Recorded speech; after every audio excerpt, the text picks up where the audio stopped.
السلام عليكم ورحمة الله وبركاته. أهلا مرحبا بكم في مراجعة هاتف أوبو R9s. خليكم معنا في المراجعة بعد الفاصل. في الأعوام الأخيرة شركة أوبو سابت علامة كبيرة في عالم الهواتف الذكية، ولكن لسه ليها كتير تتعلموا عن جودة منتجاتها، لأن انتظام الشركة بالشكل ده معناه هو تحدي صعب في تصميمات الهواتف الذكية. لكن بالنسبة لميراثها في الحقيقة هي ما تقدرش تتحدى. وبالنسبة ليك كمبتدئ أنا مش بلومك على تحدي الهاتف ده للفاكهة الأغلى في السوق. الظهر الألمنيوم والواجهة الأمامية بتاعته أكيد مستوحاة من مكان، لكن عناصر تصميم أوبو بتتحسن. كمثال أنا صراحة بحب الست خيوط الأنتينا اللي بتخليني أحس صراحة إنه تصميم متكامل، وكل شركة لازم تعملها في هواتفها. ولو في يوم حبيت تمتلك آيفون بشاشة أموليد يبقى في الحقيقة أنت بتبصله دلوقتي بشاشة بحجم 5.5 إنش بجودة 1080 فول HD بالألوان جميلة وزجاج أسود صافي، وكمان زر البصمة في الأمام متجاوب جدا وأزرار التنقل موجودة بشكل حلو. أما من ناحية المواصفات الداخلية عندنا هنا معالج سناب دراجون 625 وكمان ذاكرة عشوائية 4 جيجا وذاكرة داخلية 64 جيجا بايت، زائد إن في مكان ل2 شريحة لو مش هتحط كارت ميموري خارجي. وغير كده في بطارية بسعة 3000 ملي أمبير واللي أثبتت قدرتها على الصمود لمدة يوم كامل في الاستخدام المتوسط. وكمان شركة أوبو قدمت مع جهاز شاحن سريع واللي بيقدر يشحن الجهاز في نفس الزمن اللي بياخده معظم المنافسين في الشحن.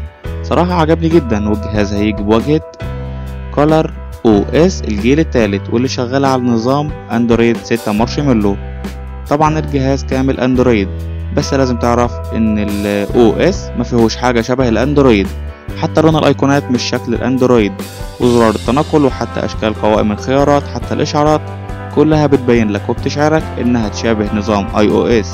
وأنا جربت إزاي واجهة أوبو بتكون متجاوبة مع المستخدم وكلها زي الآيفون. بعد كده في شوية خدع حبيتها صراحة في الأوبو UI واللي رجعوها في الجهاز ده، كمثال خاصية تشفير التطبيقات بإنك تقفلهم باستخدام بصمة إصبعك، وده مش موجود في كل الهواتف. وشوية ميزات تانية زي الحركات والإشارات، يعني عشان تفتح الكاميرا والهاتف مقفول وإنك تفتح ضوء الفلاش بتكون مفيدة شوية وغيره. خلونا نتكلم عن الكاميرا. في الحقيقة الكاميرا جودتها قوية. عندنا هنا عدستين 16 ميجا بكسل بفتحة عدسة 1.7، وفيها التقاط الوجه وأوتو فوكس، والبكسلات على المستشعرات 1.12 مايكرو، والنتائج صراحة جميلة جدا. أوبو ساعدت بإنها تعمل كاميرا جهاز جميلة جدا زي دي، وهتعرف صراحة إزاي إن كاميرا من الفئة المتوسطة زي دي تقدم نتائج جميلة زي دي ومن أفضل النتائج اللي شفتها. لكن أنا بقترح تقفلوا ال HDR بالليل عشان الكاميرا بتكون بطيئة جدا، بس حتى في الإضاءة الضعيفة الصور مدهشة جدا. وكمان ملتقط السيلفي 16 ميجا بكسل، وصراحة أنا اندهشت بالنتائج. بس الحاجة الوحيدة اللي مش عجباني في الكاميرا هو أدائها في الفيديوهات، مع إن في شوية عصرية فيها من ناحية السوفت وير، لكن مش من الجيد كفاية بإنك تتمشى بيها مثلا. لكن عموما أوبو R9s جهاز جميل جدا للفئة المتوسطة، واحنا بنتكلم عن تصميم جميل جدا وكاميرا بجودة جيدة جدا.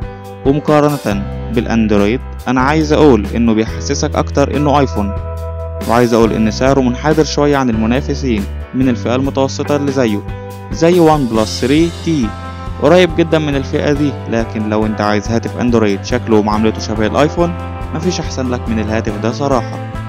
هاتف أوبو R9s هاتف جيد جدا. وبكده نكون وصلنا لنهاية فيديو النهاردة، واستنونا في فيديوهات تانية ومراجعات تانية كتير. ما تنسوش تشتركوا في القناة وتعملوا لايك على الفيديو، والسلام عليكم ورحمة الله وبركاته.